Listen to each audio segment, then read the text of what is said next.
Gidenin kimden?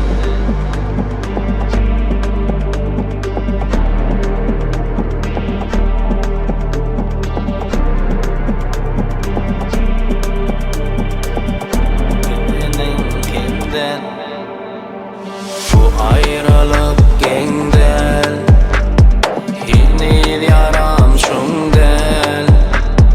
Baştan ida denip gidenin imkendel.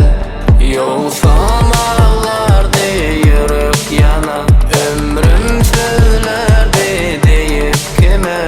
Ananın ödünü sen kime? Ölme yok yıkılıp ayağa dikilip geçerin bu ağır yolu. Gülmememe kömüp derdine yakılıp sönürüm kutular yüreğim yarası dolu. Dolu, dolu, dolu.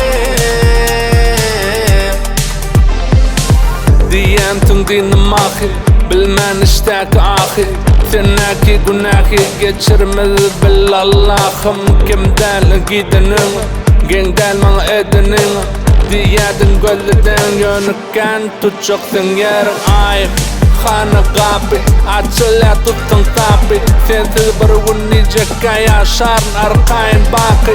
Saylanın bay tutacağım, göy verme yapış tut canım. Yöne barzadı unutma hakiki sevgi canım. Yok yakalıp ayağa dikilip geçerin bu ağır yolu.